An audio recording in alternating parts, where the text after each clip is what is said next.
Dentro del mundo de los insectos, quizás el más bello por sus colores y la visitación que hacen a cada una de las flores que componen nuestros jardines están las mariposas. Estos brillantes insectos que nos deleitan día a día necesitan espacios verdes para subsistir, para reproducirse y además de eso para realizar sus funciones vitales en general. Le damos la bienvenida a Museo con Voz, el podcast oficial del Museo Nacional de Costa Rica. En cada episodio le llevaremos por un viaje a través de los pasillos del museo y más allá. Descubriremos la historia, el patrimonio cultural y natural, la arqueología, museología y la rica herencia de las personas que habitamos en Costa Rica. En esta segunda temporada nos adentraremos en la fascinante historia natural de nuestro país. Exploraremos la biodiversidad, la geología, las investigaciones de plantas, insectos, mamíferos y mucho más.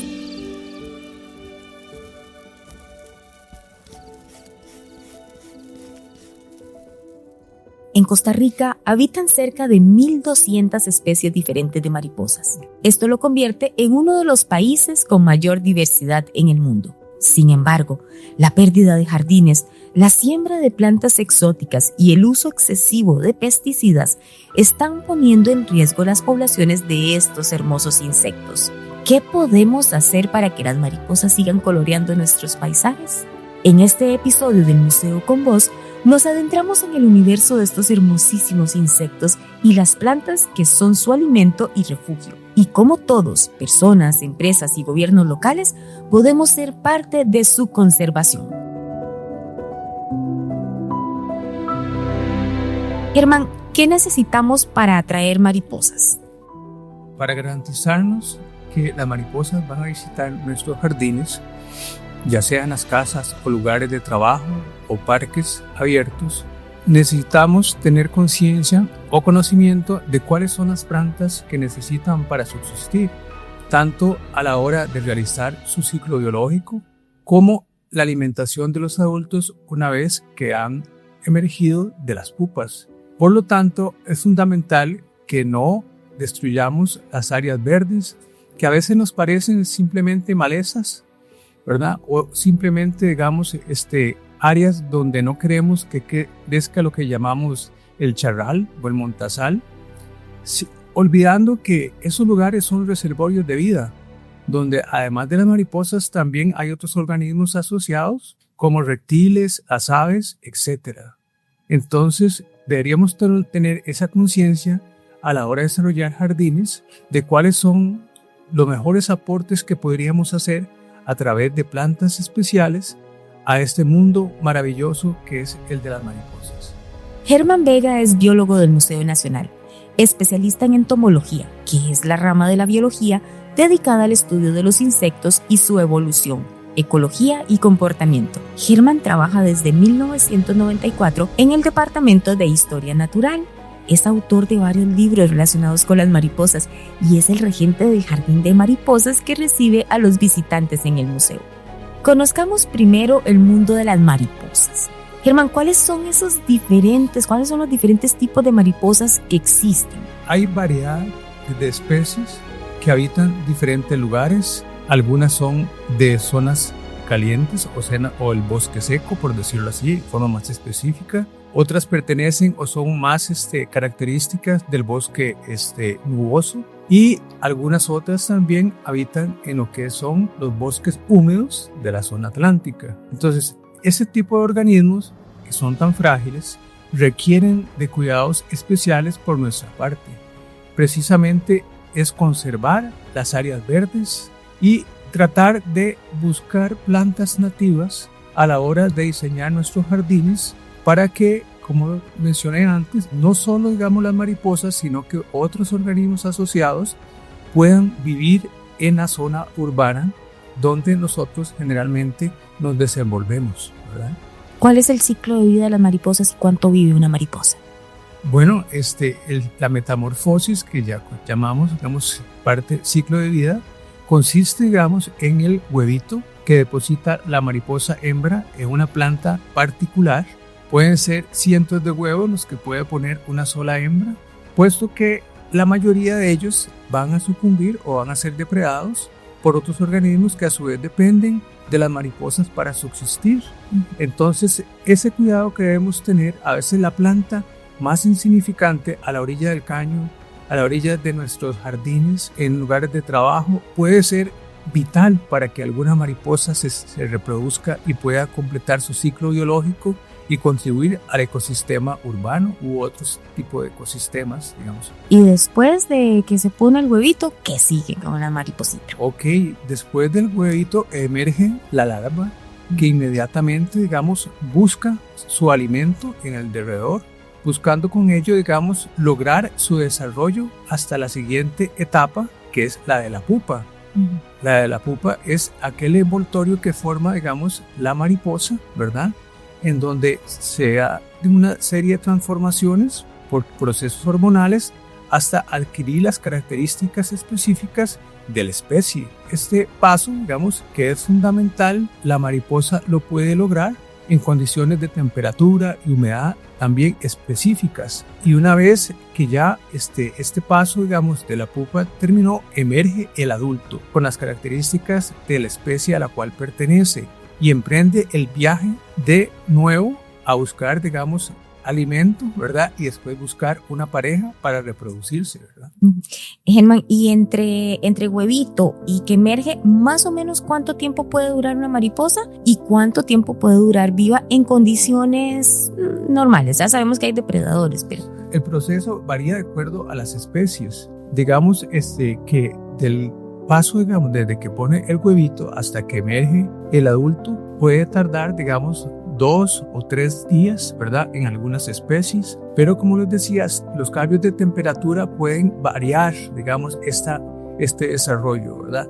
Así como también el tamaño de la mariposa. A veces, cuando las condiciones no son favorables, la mariposa puede permanecer en estado de pupa por un tiempo prudente hasta que las condiciones ambientales sean favorables. Eso puede variar, puede ser muy rápido en algunas o puede tardarse mucho en otras, como les decía, de factores, dependiendo de los factores ambientales, dependiendo también de una buena alimentación, si logró, digamos, alimentarse bien y alcanzar los estándares, digamos, de tamaño de la especie a la cual pertenece, ¿verdad? Y de ya una vez que es mariposa en un ambiente, digamos, controlado, ¿cuánto podría durar vivir una mariposa?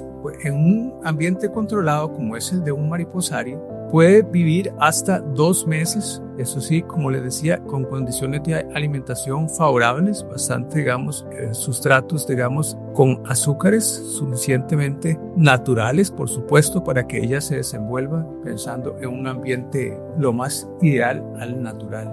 Además de embellecer los jardines, ¿qué otras funciones tienen las mariposas en los ecosistemas? Las mariposas representan en Costa Rica una gran industria que trasciende nuestras fronteras, hablando, digamos, de Estados Unidos, Suramérica, hasta Emiratos Árabes, ¿verdad? Mencionando algunos lugares donde las mariposas, una vez que han sido reproducidas en granjas en diferentes partes de Costa Rica, principalmente en la zona atlántica, donde se da la mayor cantidad de granjas de mariposas, son exportadas en estado de pupa a estos países, donde también van a regocijar y alegrar la vida de muchas personas por su belleza, por su forma de vuelo, ¿verdad? Entonces hay una serie de sentimientos que se manifiestan a la hora de contemplar las mariposas y esto hace que sean pues producidas en Costa Rica para el deleite de muchas personas en muchos países. También se elaboran artesanías, digamos, de las mariposas, entre otras cosas, por ejemplo, a la hora, digamos, de fotografía, recreación, dan algo maravilloso, digamos, todo el entorno donde se desenvuelve. Germán, y específicamente en los ecosistemas, en el ambiente, ¿cuál es la función de las mariposas? Las mariposas son excelentes polinizadores, ayudan a la reproducción de las plantas, pero además, como mencionábamos, también sirven de alimento en sus diferentes estados a un sinnúmero de otros insectos, pero también aves, reptiles y anfibios. Las mariposas son excelentes bioindicadores. Si hay muchas especies y en buen número, usualmente eso habla de un ambiente saludable, con buena diversidad de plantas, sin contaminantes o pesticidas. Ahora sí, entremos en el tema de los hábitats y sus necesidades. Si queremos atraer mariposas al jardín, ¿qué tipo de plantas debo plantar? Puede ser o un jardín pequeño o puede ser hasta un parque en donde nosotros consideremos o esperamos, digamos, encontrar mariposas, ¿okay? Deleitándonos con su movimiento, con su desplazamiento, con sus bellos colores, ¿verdad? Hay que tener presente, así a grosso modo, que hay dos tipos de mariposas en cuanto a la alimentación. Hay unas que son exclusivamente frugívoras, que se alimentan de los frutos que caen en el bosque y extraen de ellos los azúcares importantes para obtener energía. Ok, entonces esas mariposas, lógicamente, si las vamos a tener cerca de nosotros, hay que establecer comederos específicos con variedad de frutas que tengan bastantes azúcares, que les provean energía para completar su ciclo biológico, para desplazarse, etc. Por otro lado, tenemos las mariposas que se alimentan de azúcares, o sea, de néctar. Entonces tenemos que buscar plantas que produzcan néctar que pueda servirles a ellas como una fuente de energía importante para que ellas se desplacen y realicen sus funciones vitales. Entonces, estas plantas no son cualquier tipo de plantas. Sin embargo, tienen una gran ventaja, que muchas de ellas las tenemos en los bordes de los ríos, en los bordes de los charrades, ¿verdad? En los bordes de los parques.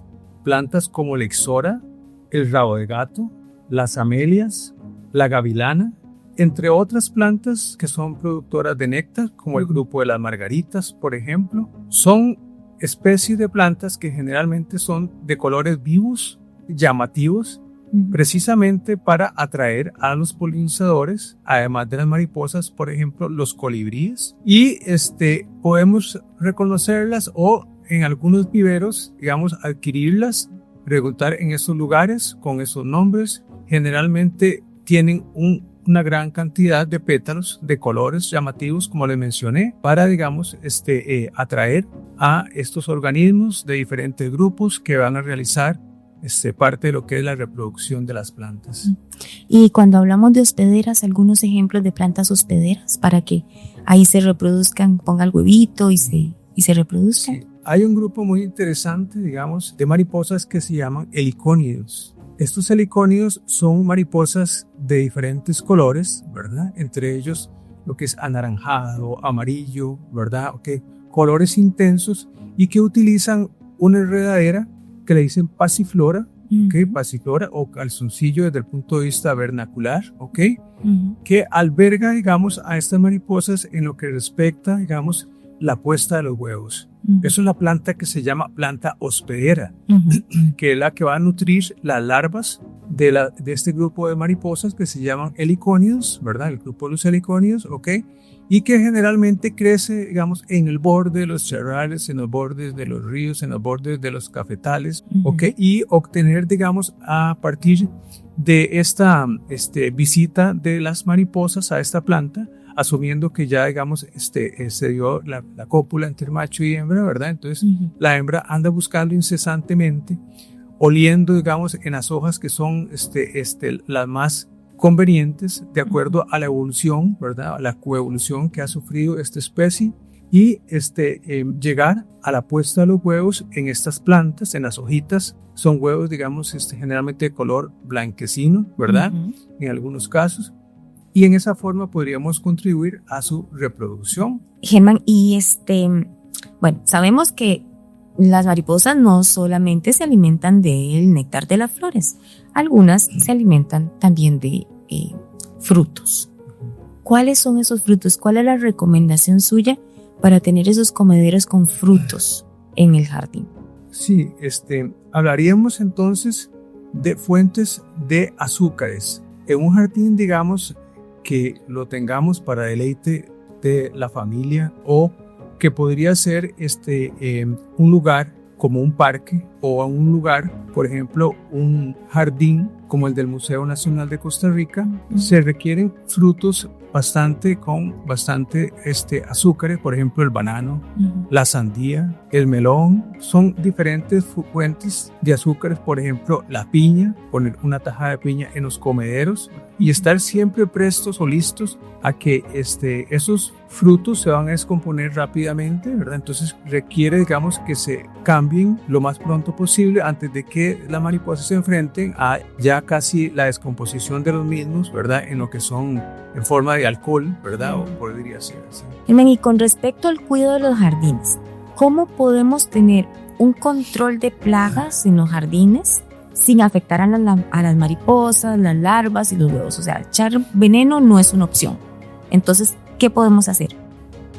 Sí, en los jardines de mariposas hay que tener cuidado para evitar, por ejemplo, digamos, las plagas como chapulines podrían ser, o algún otro organismo que llega a principalmente devorar, digamos, las plantas, ¿ok? Muchas de ellas productoras de néctar, muchas de ellas hospederas, y en este caso hay que tener el ojo revisador, digamos, estar uno pendiente y estar revisando el follaje, digamos, en los cuales las mariposas van a ovipositar, viendo, digamos, que no hayan, digamos, algún intruso, por ejemplo, como les decía, chapulines, ¿verdad? Que muchas veces devoran a las mariposas, en la noche emergen, ¿verdad? Y atacan a las mariposas en estado de pupa, por ejemplo, ¿verdad? O a veces a los adultos que están ahí, digamos, pernoctando, ¿ok? Entonces, así por el estilo pueden haber otros intrusos. También, por ejemplo, murciélagos, ¿ok? Insectívoros, ¿verdad? ¿Ok? Que puedan penetrar al jardín de mariposas. O puede ser también aves como los oterrés, etcétera. ¿Okay? ¿Y alguna forma, pues, natural, como de repeler todas estas amenazas? Bueno, en eso está, digamos, un buen diseño en el jardín de mariposas, ¿verdad? Ok, estos diseños tienen que garantizar la sobrevivencia de las mariposas dentro del recinto. Para eso, digamos, existen ya establecimientos, ¿verdad? O diseños que, por ejemplo, doble puertas, ¿verdad? A la entrada, ¿ok? Que eviten la entrada de los depredadores con una vigilancia constante, ¿verdad? O sea, esto es una tarea de día a día para evitar el impacto negativo sobre la producción de mariposas en caso de un criadero o de paso un jardín de recreo, etcétera, ¿verdad? Que dé una buena imagen también, ¿verdad? Digamos, al público de que los animales no están siendo, digamos, depredados, ¿verdad? O que tener esa imagen, digamos, para niños y personas sensibles de veras a las mariposas siendo devoradas por aves o por reptiles, ¿verdad? O por otros insectos. ¿Y conoces vos, existe alguna organización o institución que asesore a las personas amantes, no solamente el que se dedica a los criaderos, que asesore a los amantes de los jardines para poder tener jardines que atraigan mariposas? ¿Existe alguien que asesore, o dónde podríamos adquirir material que nos ayude a saber cómo atraer mariposas? En el Museo Nacional de Costa Rica, ¿verdad? Se da la posibilidad a todas aquellas personas, digamos, amantes de las mariposas, ¿verdad? O que quisieran contribuir a su conservación, pautas y conocimiento necesario a través de talleres, ¿verdad? A través, digamos, de reconocimiento o visitas guiadas en el jardín de mariposas, a través de charlas para instruir a las personas que quieran colaborar, digamos, con la sobrevivencia de las mariposas, ¿verdad? En zonas urbanas principalmente. Como ya lo hemos visto, un jardín de mariposas puede ser tan sencillo como unas plantas sembradas en casa, o tan elaborado para convertirse en una fuente de ingresos, educación ambiental y turismo ecológico. Además, los zoocriaderos pueden abastecer mariposas dentro y fuera del país, ser una fuente de ingresos reales con un importante impacto socioeconómico, por supuesto, siempre bajo criterios de conservación y regulación legal. De este segundo punto vamos a hablar más adelante. Ahorita tenemos a Iliana Alfaro, es empresaria y se dedica a exhibición, venta y exportación en su mariposario Butterfly Kingdom, una actividad que combina conocimiento biológico, compromiso ambiental y visión empresarial. Desde su vivero ubicado en Escazú, cultiva plantas hospederas y nectaríferas y acompaña cada etapa del ciclo vital de las mariposas hasta que están listas para volar. Bienvenida, doña Ileana. Muchísimas gracias. Es un gusto estar aquí en una de las casas más importantes de Costa Rica. Cuéntenos primero que todo cómo empezó con el negocio y en qué consiste. Bueno, Butterfly Kingdom inició hace 14 años por iniciativa de mi socia Anabel González y yo, con el objetivo de brindar a la población escazuseña, a la población josefina, un espacio educativo para que conocieran acerca de las mariposas de Costa Rica, pero sobre todo un espacio donde se pudiera educar y concientizar a las familias, a los estudiantes sobre la importancia del cuidado de la biodiversidad que tenemos en Costa Rica. Hace 14 años recibimos un curso excepcional por el INA. El INA nos capacitó 250 horas y de ahí empezamos a elaborar todo lo que era el mariposario en sí, a aprender sobre las plantas hospederas y a desarrollar un proyecto que fue creciendo hasta hoy, que ya cumplimos este próximo 19 de agosto, 14 años. Un lugar hermoso, por cierto. Es hermosísimo, sí. Sí. Y cuénteme, doña Ileana, ¿cuál es la principal diferencia entre un zoocriadero y un jardín de mariposas?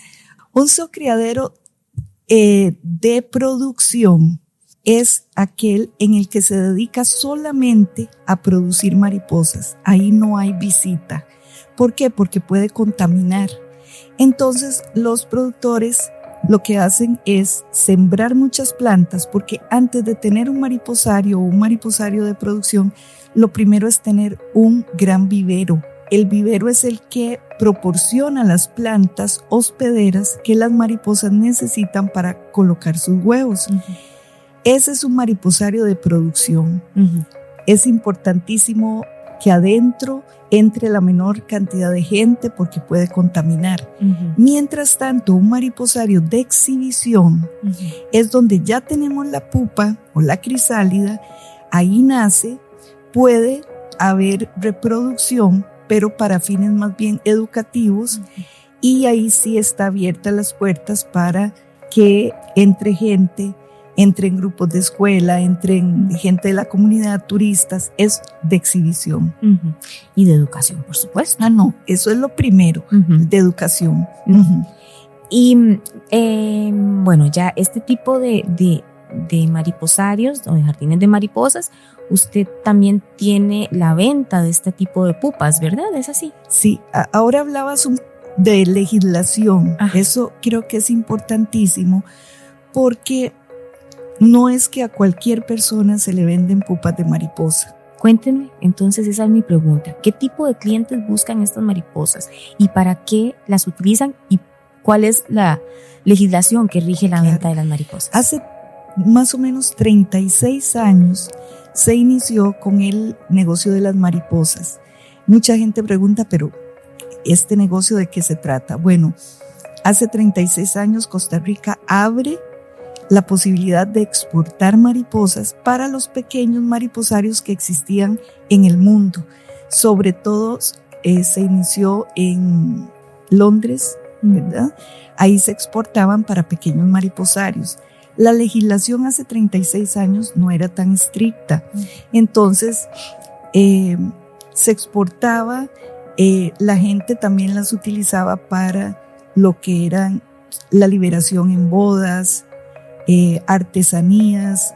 Sin embargo, el mercado fue creciendo uh-huh. sustancialmente y Costa Rica se convirtió en el principal exportador del mundo de mariposas, inclusive el principal productor de mariposas.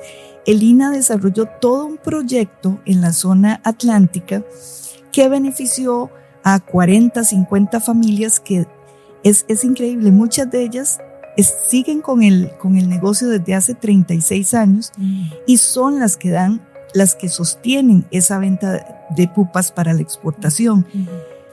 Este negocio se da y Costa Rica, las instituciones se dan cuenta que si no cuidamos lo que llamamos el pie de cría, esto podría dar al traste con la producción de mariposas.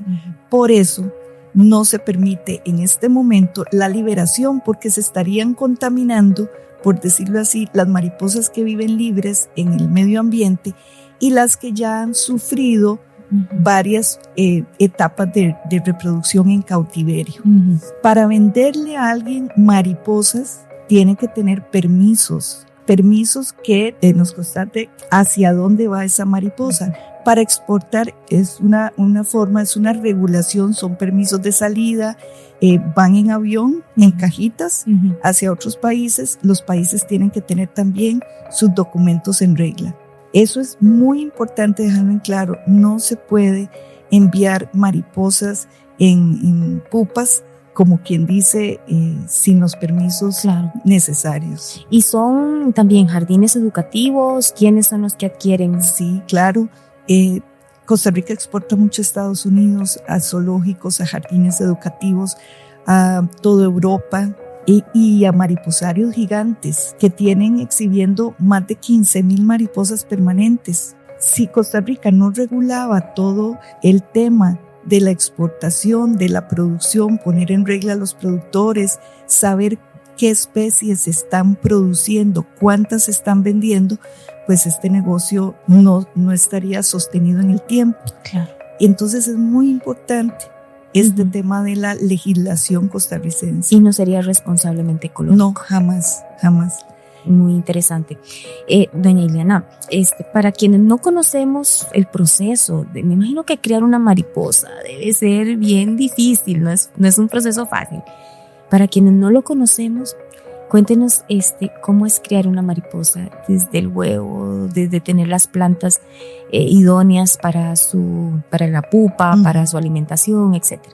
Bueno, yo he estado hablando de plantas hospederas. ¿Ah, sí? La planta hospedera es aquella que usa la hembra mariposa para colocar sus huevos.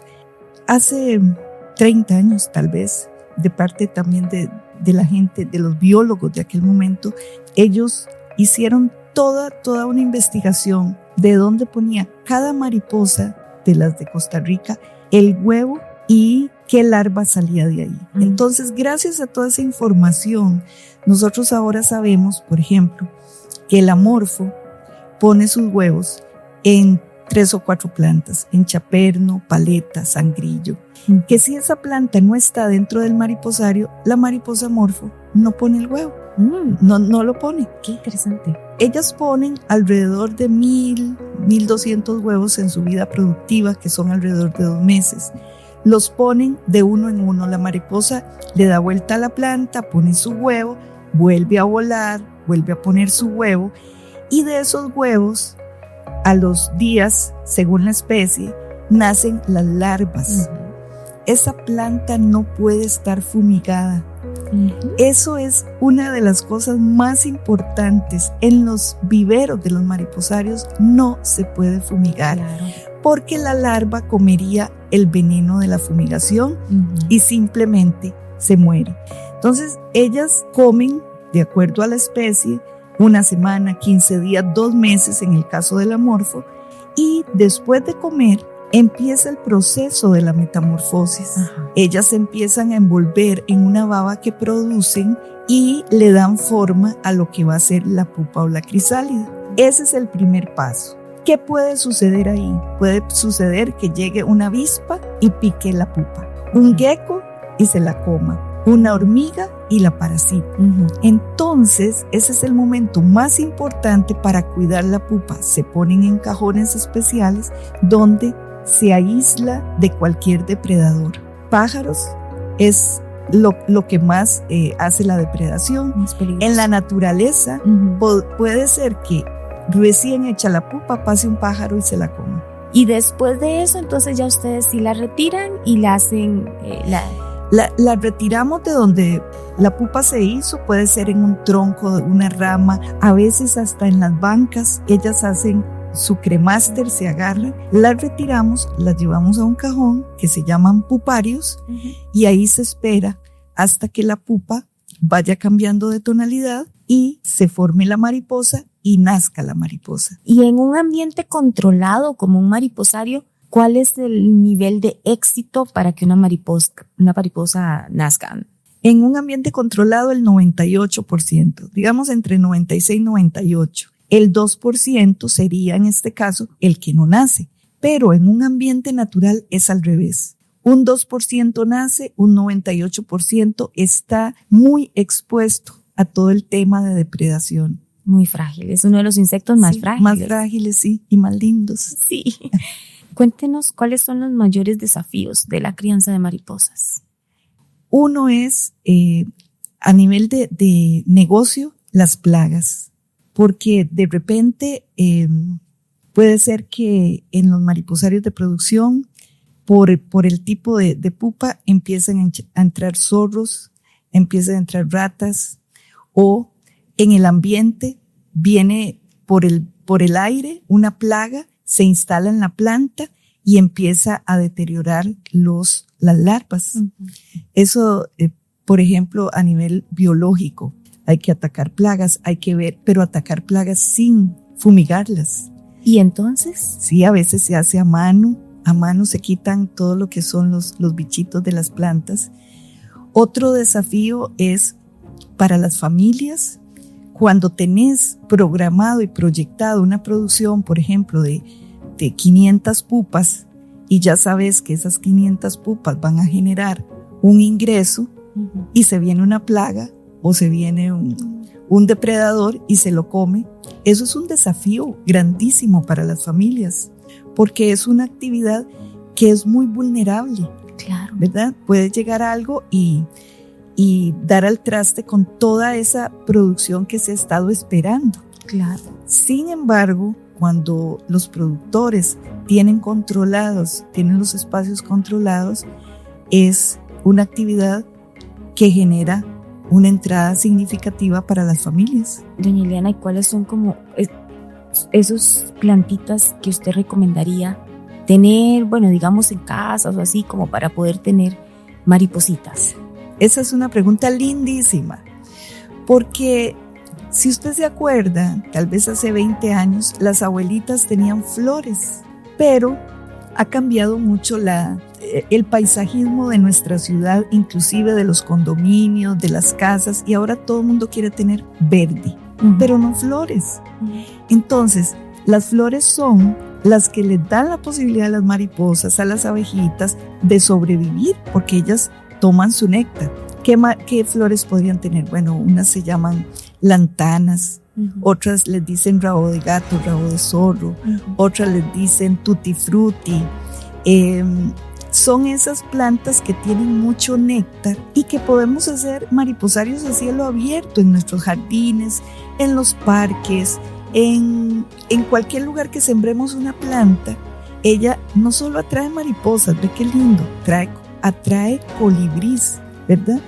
Esto en las ciudades, por la contaminación, pues no es tan fácil ver mariposas en las ciudades, pero si lográramos tener en los parques flores, sería una dinámica diferente. Además se vería el lugar más bonito. Me imagino eso como un proyecto de escuela, algo precioso. Lo hemos hecho con escuelas, uh-huh, inclusive también lo estamos tratando de implementar en ciertos parques. Lo que pasa es que las flores duran ciertos días y luego viene la regeneración, y eso son proyectos institucionales que tienen que estar totalmente convencidos, uh-huh, para que podamos dar esa viabilidad, ese cambio en las plantas, pero serían comunidades llenas de mariposas, escuelas llenas de mariposas. Y doña Ileana, ¿qué consejos? Eso me lleva a esta pregunta. ¿Qué consejos le daría usted a alguien que quiere empezar con un proyecto como este? Si es un proyecto familiar y es un mariposario a cielo abierto, lo que llamamos nosotros hacer un jardín, es sembrar flores que tengan néctar. Si ya es un proyecto de un mariposario de producción, uh-huh, sí tienen que empezar a tener la regulación, a conocer la reglamentación, a tener un biólogo que les ayude a encauzar toda la parte técnica ¿ok? Si es un mariposario de exhibición, también tiene que tener regulaciones, un biólogo y hacer un análisis de la comunidad de cómo va a atraer a gente a su mariposario. Recordemos que en todo esto hay un tema económico y nadie hace un proyecto para perder. Todos hacemos un proyecto para ganar y para apoyar a proyectos de la comunidad. Entonces sí, mi consejo como empresaria es no tirarse al agua sin saber nadar. Primero hay que aprender. Eso es muy importante en cualquier negocio. Muchísimas gracias, es un excelente consejo. Así todos ganan, nadie pierde. La conservación de la biodiversidad requiere del compromiso activo de toda la sociedad, desde las empresas que integran prácticas sostenibles hasta gobiernos locales que promueven políticas verdes y, por supuesto, una ciudadanía informada y participativa. Regresamos con Germán Vega, biólogo especialista en entomología del Museo Nacional. Germán, la educación ambiental juega un papel fundamental como herramienta para fomentar el involucramiento responsable. ¿Cuáles programas de investigación y educación ambiental ha desarrollado el museo?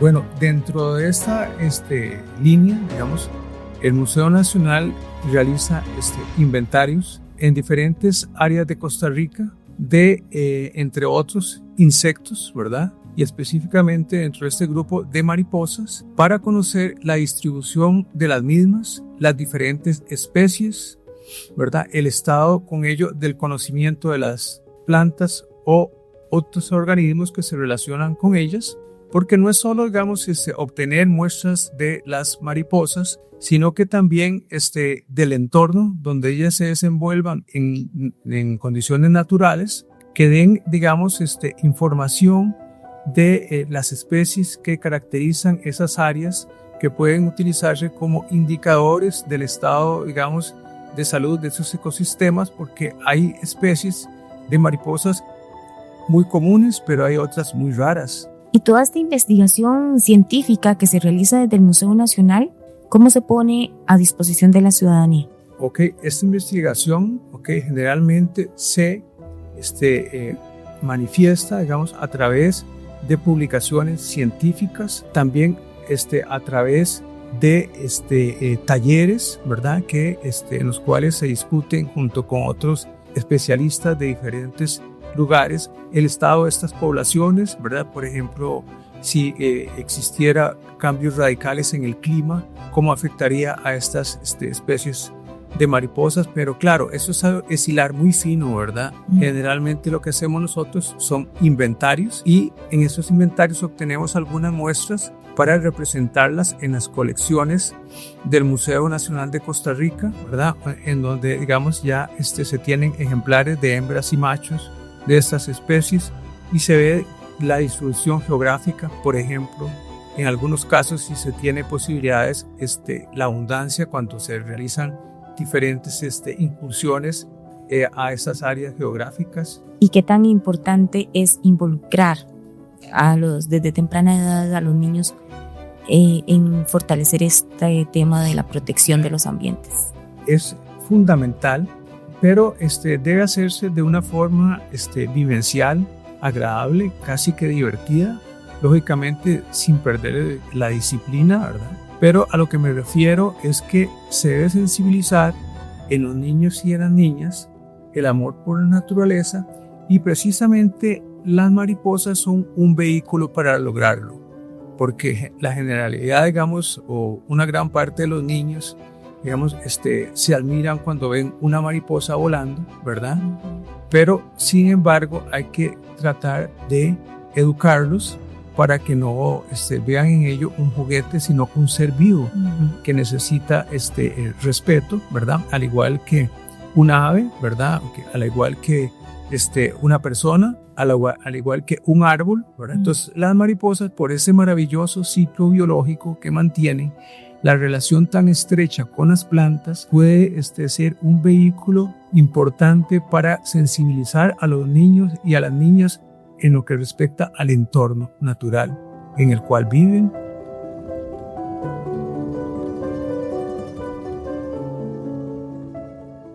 Costa Rica es un país reconocido mundialmente por su biodiversidad y compromiso con la conservación. Los jardines de mariposas y criaderos no solo cumplen una función educativa y ecológica, sino que también están regulados por un marco legal específico que aseguren un manejo responsable de las especies. Estas regulaciones están contenidas en la Ley de Conservación de la Vida Silvestre, el reglamento de esta ley y el Manual Técnico de Zoocriaderos, emitido por el Sistema Nacional de Áreas de Conservación del Ministerio de Ambiente y Energía.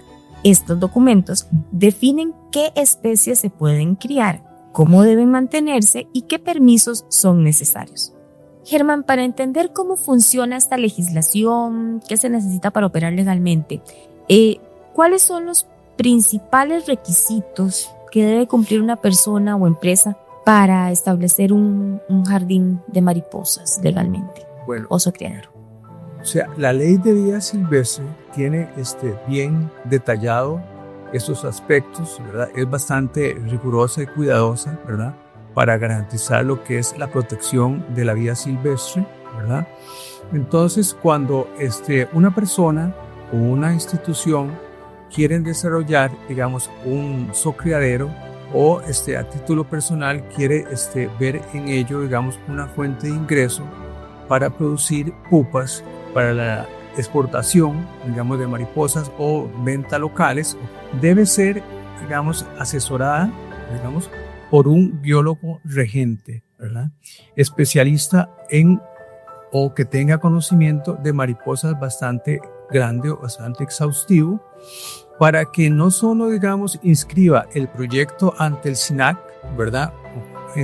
Con toda, digamos, rigurosidad, digamos, sino que también, digamos, pueda aleccionar o enseñar a la persona sobre cómo funciona la ley, ¿verdad? Y cómo debe mantenerse, digamos, bajo los parámetros específicos de la ley de vida silvestre para operar, ¿verdad?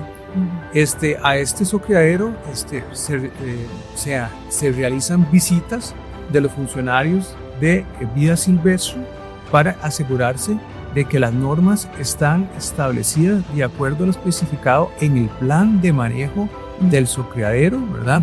O del lugar donde se está dando la manipulación de estos insectos, ¿verdad? Okay. Y si hubiese un lugar que funciona como un jardín y no tiene los permisos, ¿existe alguna sanción? Sí, se expone, digamos, a sanciones muy fuertes, digamos, dentro de lo que es la ley, ¿verdad? Porque está incumpliendo, digamos, o desarrollando un jardín de mariposas de forma ilegal, ¿verdad? Y eso, pues, lógicamente se sanciona, digamos, de acuerdo a la ley, y es algo muy importante, digamos, que la persona se mantenga, digamos, al día, digamos, con todo lo que son los informes, ¿verdad? Sobre el zoocriadero, ¿verdad? Y de esta forma, a través del biólogo regente, que es fundamental, porque el biólogo regente no solo, digamos, enseña, digamos, al productor, ¿verdad? El biólogo regente también tiene que llevar un seguimiento y hacer visitas periódicas para asegurarse de que todo está dentro del marco legal. Es indispensable que el zoocriadero tenga, digamos, condiciones exactas, digamos, en lo que es el mantenimiento de estos organismos, de tal forma que no hayan fugas al exterior, ¿verdad? Que vayan a insertar en la naturaleza genes o elementos indeseables que puedan, digamos, afectar los patrones naturales de la especie a nivel silvestre. ¿Y hay alguna especie que estén prohibidas de reproducción en estos zoocriaderos? ¿O todas se pueden criar cualquier tipo de especie de mariposa? En ese sentido, ya el SINAC tiene toda una lista, digamos, de las especies que se pueden reproducir o que son aptas, digamos, o ya desde el punto de vista legal, que están establecidas como candidatas a ser reproducidas en zoocriaderos. ¿Por qué? Porque cada una de ellas requiere, digamos, de condiciones específicas. Entonces tienen que estar normadas hasta cierto punto, por la ley de vida silvestre, Y con ello, digamos, el biólogo regente, digamos, de la mano, digamos, tiene una gran responsabilidad por ver de que se cumplan las especies de mariposas que están especificadas dentro del plan de manejo que le toca a esta persona o a este criadero en particular.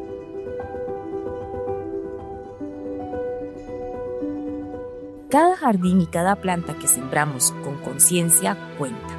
Con solo unas cuantas plantas bien elegidas, podemos hacer una gran diferencia no solo para las mariposas, sino también para otros polinizadores que harán de nuestros ecosistemas espacios más seguros, limpios y equilibrados. Involucrarse es fácil y el impacto es hermoso. Le invitamos para que visite el Jardín de Mariposas del Museo Nacional, una exhibición viva.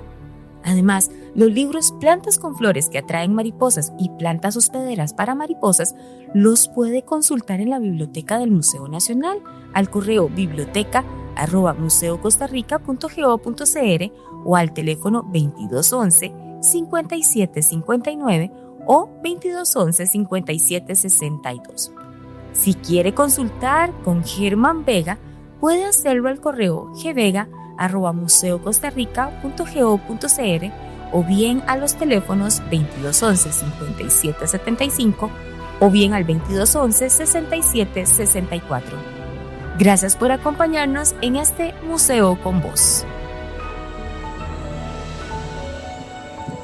No se pierda el próximo episodio. Suscríbase ahora. Síganos en las redes sociales de YouTube, Facebook e Instagram y visítenos en nuestra página web www.museocostarrica.go.cr y comencemos este viaje con el Museo con Voz del Museo Nacional de Costa Rica.